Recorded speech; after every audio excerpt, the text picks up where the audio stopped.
Perfect, perfect. All righty. Well, welcome to another classroom walkthrough with me, Lindsay Balfour, Head of Education at Strawbees. So pleasure to have you here today for those of you that were able to tune in. And also if you're watching this recording a little bit later to match your schedule, very much welcome. So in this session, I'm going to be talking a little bit about summer camp activities. So instead of just going through like lesson plans and activities, it'll have like a little bit of a theme. So I'm going to actually reflect a lot on the Sierpinski kite. So I actually have like a small, well, not really a small model, but like a large model, well, the actual size model, I should say, of the Sierpinski kite. I have actually made a modified version because I was actually experimenting with kind of turning it into like a parachute where you would like toss it up in the air and watch it float. Great for younger kids, or if you don't really have like a field to go to fly kites that are really far in the air. You can also turn into a parachute activity. And definitely kids, they really love, flying things, floating things. Thankfully, the straws and connectors are very lightweight. The straws especially are lightweight because they're hollow, kind of like bird bones. So they're a perfect, it's a perfect activity to use with for summer camp, especially if you want an excuse to go outdoors, maybe drop it from a chair.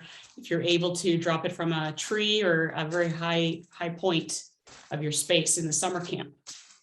So how this works, if you're new, is what I do is I go through like a little bit of classroom. So I'll just do like a short presentation on the lesson and the activity and a few other additional resources. So while I'm like walking us through classroom, if you have like any questions, feel free to write in the chat, or you can use the Q&A tool at the very bottom of the Zoom screen.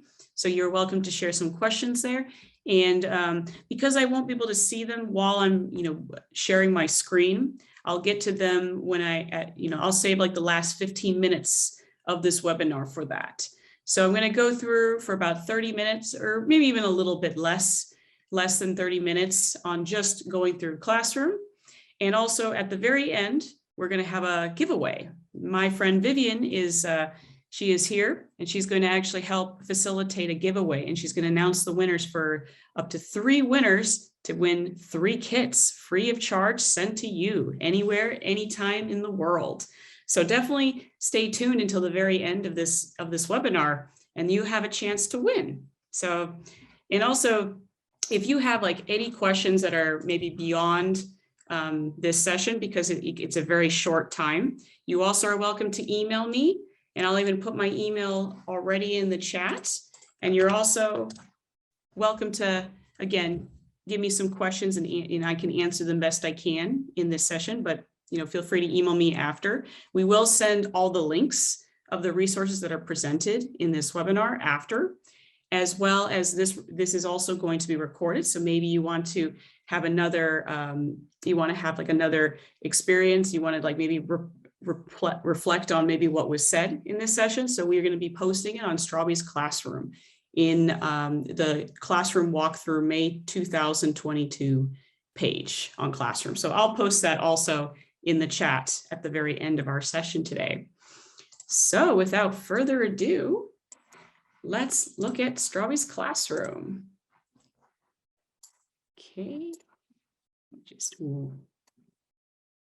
put out my screen.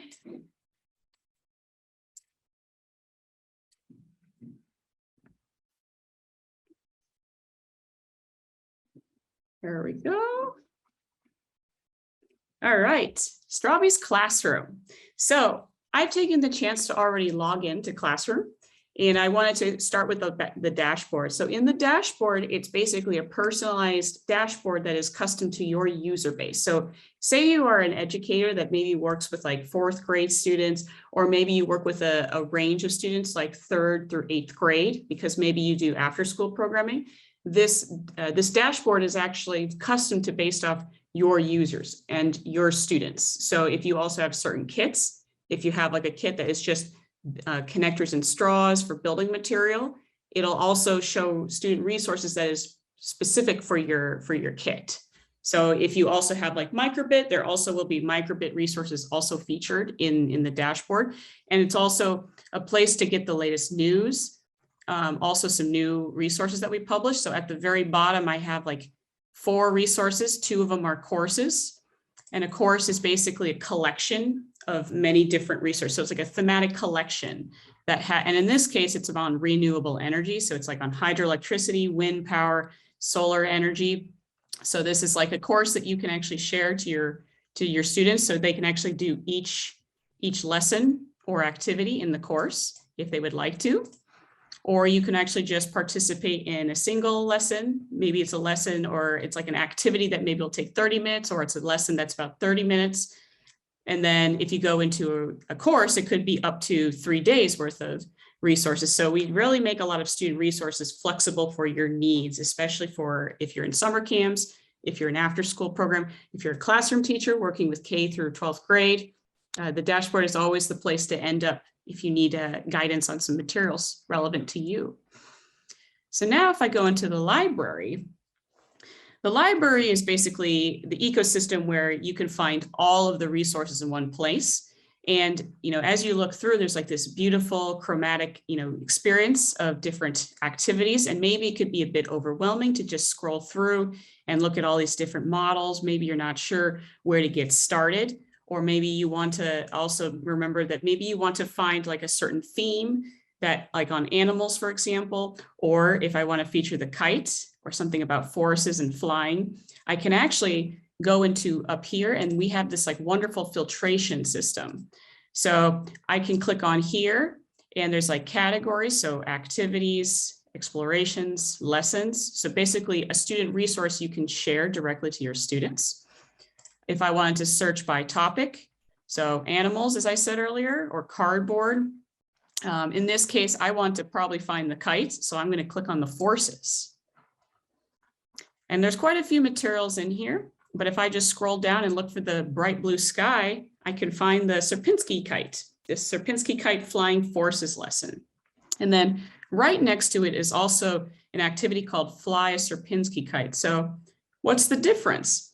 So an activity, which I'll start with here, is basically building instructions. So there's no like curriculum alignment. There's no like really in-depth facilitation guide. It's more about building the project with some basic building instructions, tips and tricks. Of course, there is like some light facilitation inside the building instructions, but there is no like student objectives. It's more like for a very flexible space. So as an educator teacher, if you're working in the classroom, maybe you might have like time for 30 minutes to assign one of these activities. And maybe you don't want to have to worry too much about aligning to your curriculum like NGSS or Common Core, but you just want kind of a fun experience, an engineering, design challenge, invention literacy kind of based experience.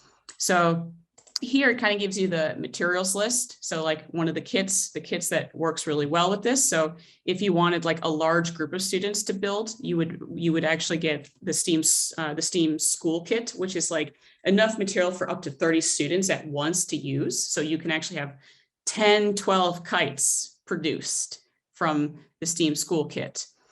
Or you can, if you have like a small group of students, like maybe 1, 2 students, and they're going to build one kite. So you can have like a smaller kit, like the STEAM starter kit, great for small groups.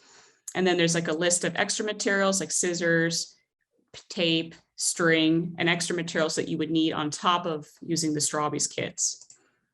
And then in the build section, so the build section is pretty much usually the section where you can find the building instructions. So there's usually a video that you can watch. So here's our lovely founder, Eric Toshensen, that's flying the kite as a good example. So that way your students can kind of envision, imagine how the project works in the real world. How does it fly? How far can it go? But also like, so they can start to envision how my kite will fly and how I can design it. And then we have the total piece count. So we have the total required pieces here. You need a certain number of 1-legged connectors, 3-legged connectors, and straws. And then here we have the step-by-step. So the step-by-step is basically a slider that you can click through and you can see the images. So we break down based off visual instructions with as little text as possible. And we also kind of break the piece count down. So up here, it asks for like a total of 25 of these blue pieces, the 1-legged connectors. and also 16 of the 3-legged connectors here. So if you go down, it's saying that the very first step requires 4 of the connectors, so you can kind of slowly consume your pieces and build a section of tetrahedrons. And you can scroll through at a pace. So for any student that needs maybe some students might go faster than others, but it's like a really nice pace for them to review the instructions. We also have like small tips. So there's like a little tip note down here. So if there's like maybe something that maybe could be missing, or maybe if you flip the kite or if you twist the straw a certain way, it kind of shows some of the struggles that your students may endure during the building process, which, to be honest, a healthy struggle is a good struggle. But we do put like tips and tricks, even facilitation in the sense of teacher's notes down below, and you can actually refer to these notes. And I could just click there. So the Sierpinski kite has a few instructions because you have to like cut and measure sheets of plastic and tape them down. So it's a bit of a task, but it's a pretty fun challenge to involve your students in. So we even start with like a small little tetrahedron. So the Sierpinski kite is made of 4 tetrahedrons, and you can start, and you actually build kind of like micro kites, like a small version of the kite, 4 of them, and then assemble them together for one large kite that you're building. And then you have to measure the string, create a knot. So a good knot makes a big difference, especially for strong winds, for your kite to be able to withstand. And then we also have challenges. So if you want to have, like if your students maybe finish early, maybe they finish building and testing their model, the challenges actually pose like another way to like re-look at their kite design and flip it over, maybe change the plastic, maybe have a little weight to it and see how it flies differently. So it's like a few extra suggestions for those student groups that finish pretty early. So let me show you a little bit about the student view and the teacher view, because I have like these building instructions, I see some of these materials, but I want to actually share this with my students. So how can I do that? Where maybe I want to hide something like the products, or maybe I don't need my students to see all these material lists here. So how can I present this material to my students? How can I distribute it? So how you can do that is you can actually click on this bright yellow button called Assign to Students.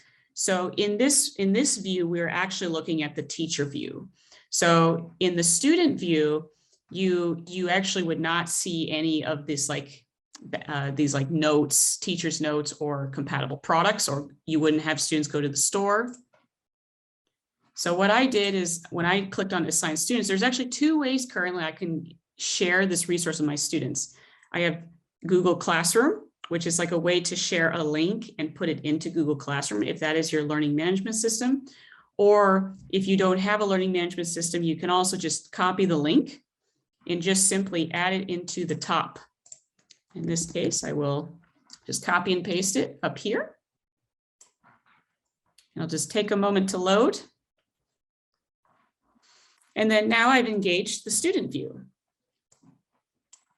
So in the student view, now it's like removed a lot of the unnecessary materials in here. So now I just have the building instructions, the video, the total required pieces, and then also to engage the challenges. So it's a very simplified view of the activity. So this is the student view. And then if I go back to this tab that I started out in, this is the teacher view here.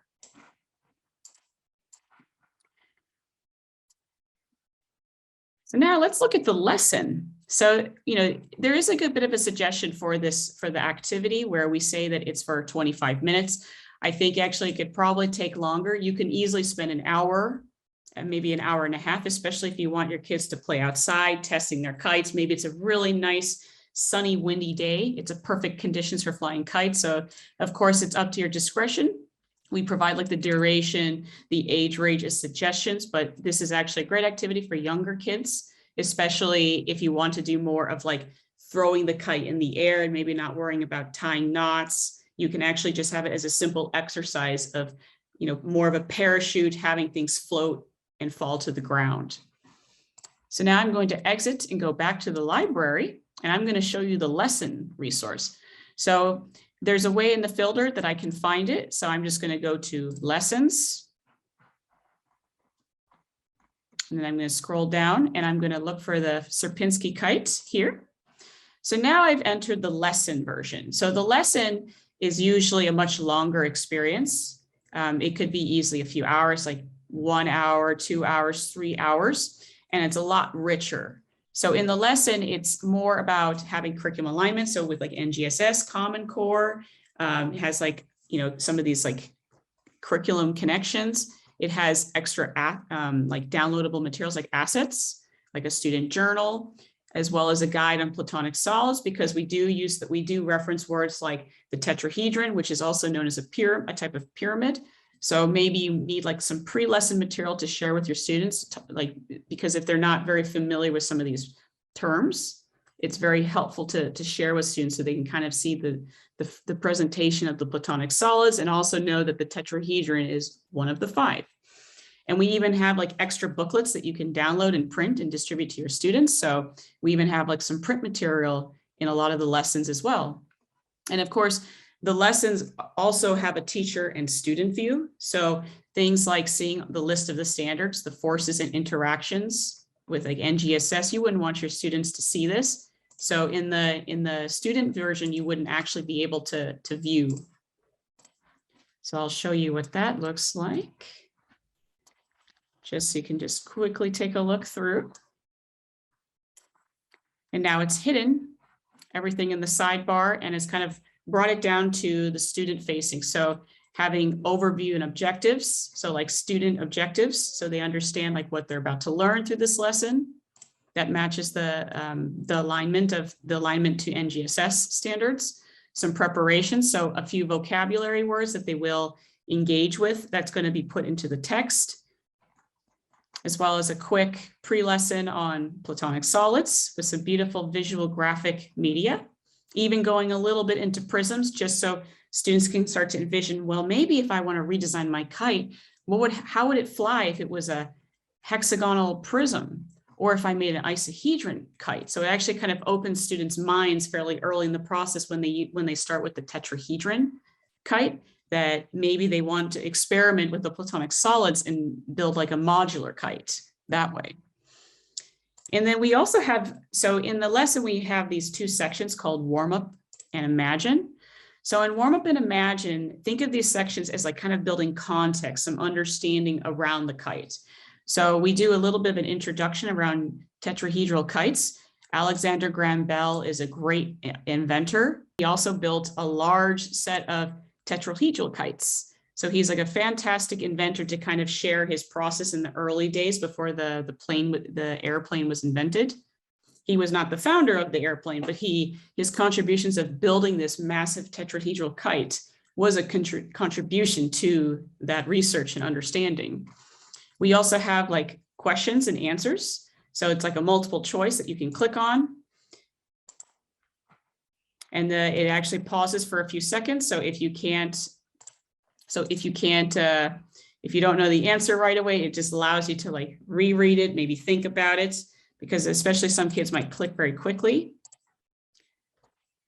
And then usually when you land on the right answer, there's some sort of context and understanding of why we have landed on this answer as the selected answer.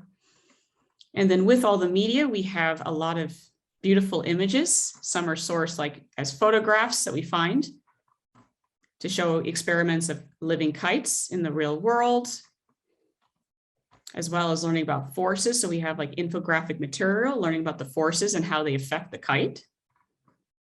Kite materials, so the evolution of kites throughout history, also the different kite designs. And then we have like kind of 2 sections in a lesson. So we have create and build. So create is like a very small experimentation of the building of the kite. So building this like small little tetrahedron, you're kind of focusing on one core part of the building process and having a bunch of questions around it, designing inquiry, interest, information around kites. So it's very important to kind of have that like experimental practice in the very beginning before you start building a bigger, more complex model. So you can kind of go through. and also has the building instructions that we saw in the activity. And then if I go into build, then we start to build the bigger Sierpinski kite, where you start to combine the 3 tetrahedrons together. And then after build, we have reflect. So reflect is basically a series of questions that you as a teacher educator can pose to your students, where you can actually have a large group discussion. So if you have like a group of 10, 15 students in a room, you can actually have a large group discussion, sharing everyone's like reflections, reasoning around some experiments that they had with the kite, maybe some even good failures, learnings from the failures, or sharing designs or changes in the designs. So this is a great way for students to actually like have self-reflection. If you also have maybe students working in groups, it could be an opportunity to reflect in groups on their own too. So it could be like between 3 students reflecting and looking at these questions. And then we have the challenges. So we have more challenges here with a few inspirational images to kind of show how kites and innovation has affected in aerial photography. It's become a sport, kite surfing. Also potentially for gaining energy. So it's like another way to, you know, harness wind energy. As wind passes through the kite, it could actually be transferred into electricity. Also this kind of glider kite. So really innovating on kites. And then even some topics that students can explore. So if they want to further innovate on their kite, but also maybe need a little bit of extra inspiration for their research process, we have like a few links that are student-friendly websites like PBS Kids that they can look through, or Nat Geo Kids. So usually it's like a very friendly organization that has a lot of great materials on kites. So the Wright brothers, pilotless flight time machine, also talking about hot air balloons, also even a career as a kite designer, and more challenges. So this was the student version of the student view of the lesson. And now I've returned to the teacher view of the lesson here. And then since we're starting to run low on time, I want to show one more very valuable resource, especially for this summer, if you have summer camps. But in general, for any time of the year, if you have, especially like young makers, there's a great resource that I can actually skip to in the teacher support page. So the student resources, this tab is a collection of resources that you can share with students that have student view. And if I click on the teacher view, these are basically like professional learning articles, but these articles are just for you as a teacher educator. These are not actually for sharing to your students. So this is more for your own reference. If maybe you want to learn some professional learning around Strawbees, around creative learning, knowing how to get started. If you need like a quick tutorial on how the lesson structure that I just showed, and also how to assign a student resource to your students through the learning management system or in through the link. So these are actually extra tutorials and resources for you for your own professional learning as you navigate through Strawbees classroom. So the last resource I would like to share is called the Adventures for Little Inventors. So this is a very special collection of 12 thematic booklets that you can actually print out and share with your students. So we have them actually designed for ages 4 to 8 years old, so more like preschool, kindergarten, first grade, second grade. However, we have found that plenty of students that are 10 years old enjoy these booklets just as much. They're a very engaging booklet series where they're very illustrative, very visual, very colorful, and very rich. And they're like very simple building projects. So this is like a small little bug, like a small wireframe of an insect. And then there's like a kind of like a sheet where you can like identify the parts of a flower, draw a flower, even learn how to say write flower in Chinese Mandarin. And then there's experiments with like making flowers. So just building like these very simple projects and some simple instructions that come with it. So you can also build tower cubes that you can stack really tall. So you can also even just use these books around a challenge. Build the tallest tower you can potentially create in the classroom. Maybe you want to build a tower that's from the floor to the roof without falling over, or maybe you want to build the widest tower So there's like many ways that you can, use these Adventures for Little Inventors booklet collection. Making snowflakes. There's even a few images of kids or videos of kids building ice cream cones.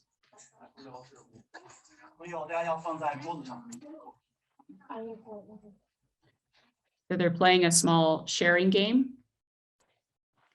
So they're going to make balls of ice cream and put it into a cone and then share their favorite flavors to each other. Creating sun hats to a small little umbrella.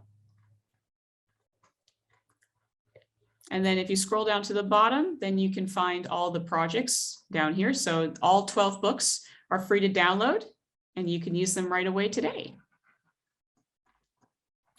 So they all have different themes, like on my culture, transportation, the seasons, where you could find the sun hat and the umbrella, shapes around us, so something on platonic solids, geometry, also like hexagons and nature, making little mechanical tools like a watering can or pliers or a water wheel.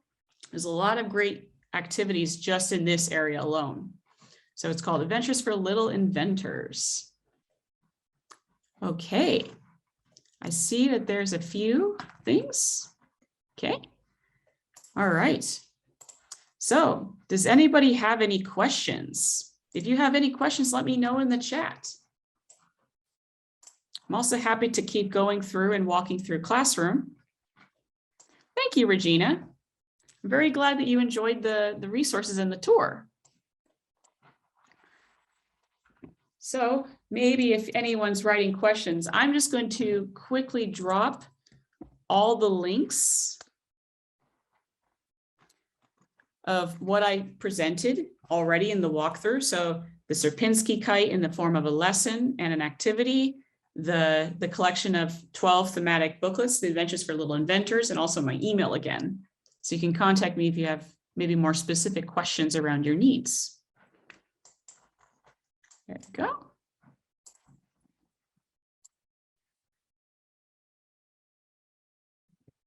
Let's see. Okay, perhaps I will actually show how to make a course. So if I go back to dashboard, if you recall earlier, there was a course here that I clicked on called Renewable Energy. And you can see that I have like a collection of lesson plans in here. So I have something on wind energy, on the water mill, which is the hydropower innovations, and the turbine and hydroelectricity intro lesson. But maybe you want to collect the lessons and the activities. So maybe you actually want to create your own course. So how do we do that? So let me go to the library and show you how. So I really liked the Sierpinski kite. I really want to, create a course around flying things. Maybe I want to have flying, a lot of wind. So actually, I think doing this harnessing wind energy lesson, as well as the intro to wind energy, which is like a mini baby turbine.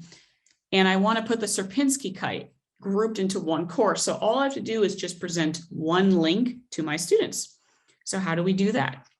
So whenever you scroll through the library, especially in the student resources. So again, this is only possible in the student resources because there's a student-facing view.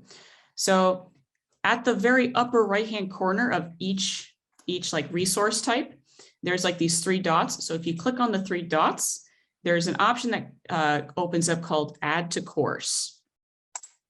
So I'm going to create a course. Let's say Take Flight. Or actually, let's call it windy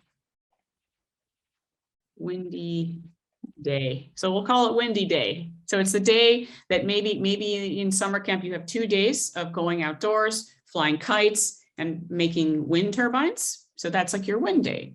So now I'm going to create a course. So now I've created a course and it's already added my first resource.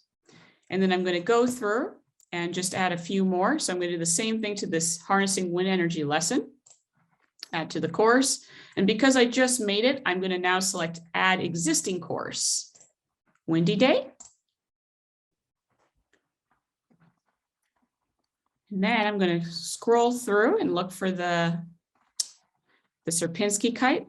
So maybe I want to use the lesson. So I'm going to do the same thing, add to course, add to existing, windy day. And now I've added it. Oh, and look at this. There seems to be another great activity, the launch a Mars lander. This is also a great one because it's a parachute. It's like dropping the Mars lander that builds a parachute. So I really want to include this in my windy day course. So add to existing, add here. And I think I have enough for now.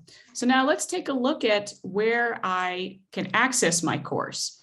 So in the far right side, there's like this gray bar. So if I click on here, in fact, so it's like these four squares, click on the 4 squares. And now I've opened up my courses. So now my course is featured here. So it's going to take the very first image of the resource I picked, which was that tiny baby wind turbine, and it's going to create the collection. So now if I click on it, take a moment to load, and now I've opened up the course. So now I'm looking in the course of the teacher view. So this also is also has a student facing section. So in the teacher view, it's going to show like the overview of all the lessons, and then it's going to combine all the standards and topics that is achieved through all of these different resources, and just collect this massive list. So just doing these 3 lessons and 1 activity, I was able to actually meet quite a few standards alone. And then the duration is added. So it's saying that's about 245 minutes of time. Of course, you could take a little bit longer on some of the resources, especially if maybe you want to plan about a full week of summer camp experiences. So it could be really nice to have like several lessons or several activities collected in here. And you can have your students pick and choose, or you can build a course that is like a theme on wind and energy. And then you can have another course that maybe is on sunlight, solar. You can also have another course that's on water power, and then just collect all the resources that are relevant and put them in there. So now if I want to assign this entire course to my students, it's the same way. So if I click on assign students, then I have the Google Classroom learning management implementation, and then I also have the copy the link. So now I'll copy the link, and then I'm just going to plug it into this URL in this tab, and then it's going to load the student view. So now it is hidden the curriculum once again, the topics, all the resource or all the information that you don't want your students to see. And if I click in the lesson, it automatically puts it into the student view. So it's actually one less thing that you have to worry about, that you can just actually collect everything in one area and send one single link to your students on their computer. So it's a very easy way to share all these great resources with everybody. Okay. And then, of course, maybe you're not really sure what you want to build just yet, but maybe you don't want to, you don't know what courses you want to use yet, or what course like theme you want, but maybe you still want to favorite it for later. So you can also favorite things like this hydropower inventions lesson here, and you can just click on this star. So clicking on the star, it turns into a yellow star, which means that it is now part of your favorites. So to access your favorites, on the right-hand side in this gray bar, click on the star, and now you have your favorites tab. So you have my courses here, and you have your favorites here. So you can collect these, and then eventually you can say, now I'm ready to add to my course, which is Windy Day. Or you can create a new course called Water Day. And then I'll add it. So then now if I go to my courses, now here's my second course that I have created. So again, you can actually be very flexible in sharing all these different resources, or you can just favorite and then share the link directly to that one, if maybe you just want to have one lesson at a time. And of course, there's plenty of extra resources that I don't have time to cover today, but I also want to point out that there's this wonderful channel called the School of Ridiculous Inventions. So if I click here, I have like the full channel of these like inspirational inventions by our founder, Eric Torstensen. He has like these very wacky kind of like high ceiling projects where they're fairly advanced, but also again allows students to kind of envision what like the inventing process is like, but also like thinking really big. So like when you start with the first project, a first iteration of your Sierpinski kite, you can also like think about it in the sense of how many iterations of a kite has it taken to reach a certain iteration of a kite. Or Eric might show a process of drawing, sketching an idea, and then turning it into an invention. But then it turns out that he, in the video, will show that he takes several times to make that invention. So here's like a chain reaction. So usually this is also a student resource. So this is actually reviewing the teacher view. But again, you can assign to your students if you copy the link and then just copy and paste into your tab. And then now I can go into the exploration and I can watch a video. So this is about a 12-minute video. This is also great for your campers that maybe you want to share a video and everyone can kind of watch it to kind of get some big inspiration. Or if students are stuck somewhere, that you can show a few of these videos for them to review. Maybe they're not really even sure how to get started, or they feel intimidated, or they're just, they just need like a little bit of extra inspiration. This video is a great way to have in the corner of the room.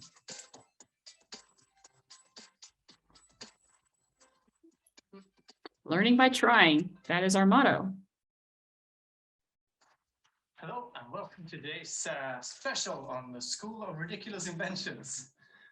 Today is a kind of a different episode because it's focused on the chain reaction we did. And the chain reaction was a project we did together with Makey Makey. We called it a planar.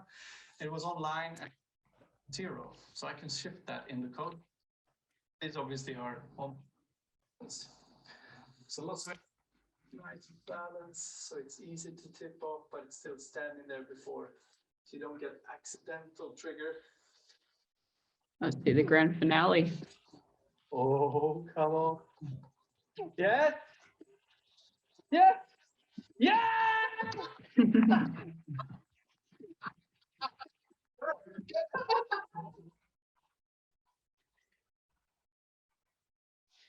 So I'll put this also in here in the chat, the link to the chain reaction exploration. So if you want to also find the explorations, beyond the channel, in the student resources, you can select by category, exploration, and then you'll see the School of Ridiculous Inventions listed here, but also in the channel of School of Ridiculous Inventions. And then also if you want to refer to a webinar, so we have like a list of webinars in the past, just like this one, the Strawbees Classroom Walkthrough.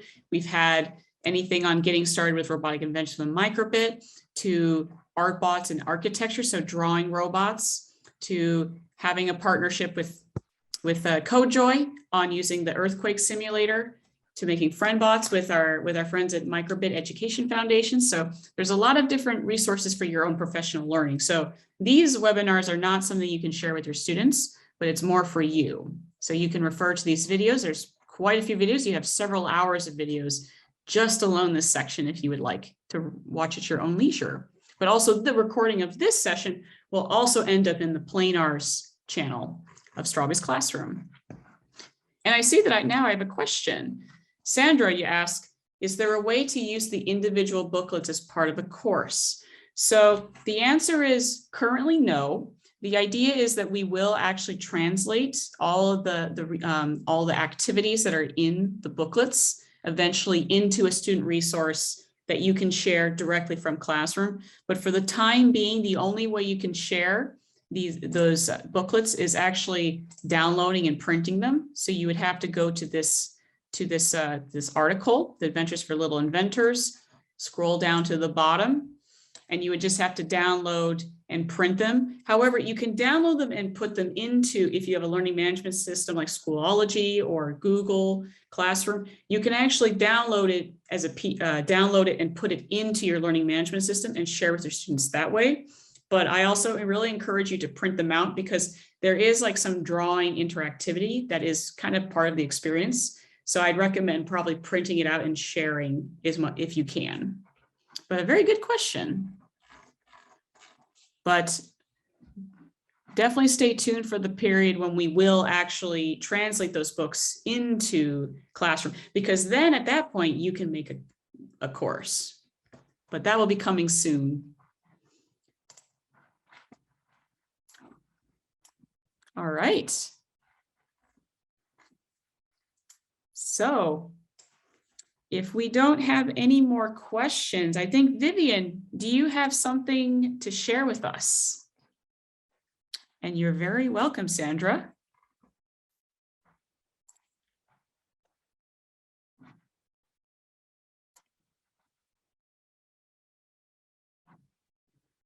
All right, so in the chat, Vivian has announced the 3 winners.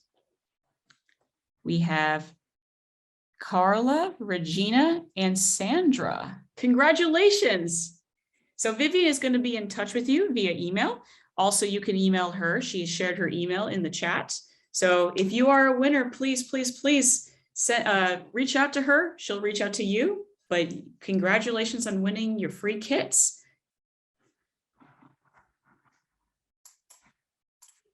All right. So I think we're going to now wrap it up. But thanks again for tuning in. I know actually I saw somebody that just came in to the webinar. So I actually am going to post one more time all the links that I've shared. Also my email. So you have a chance to ask some questions, or maybe you want to know something more about your specific needs, especially how to use Classroom in a summer camp experience versus in the classroom. So just let us know.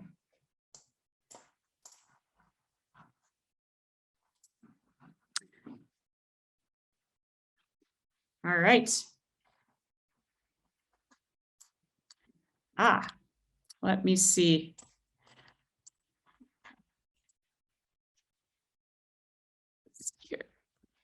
So Vivian has actually pointed out that I did not post everyone. So now I have posted to everyone all the links. So I'll wait about a minute or 2 before we close down.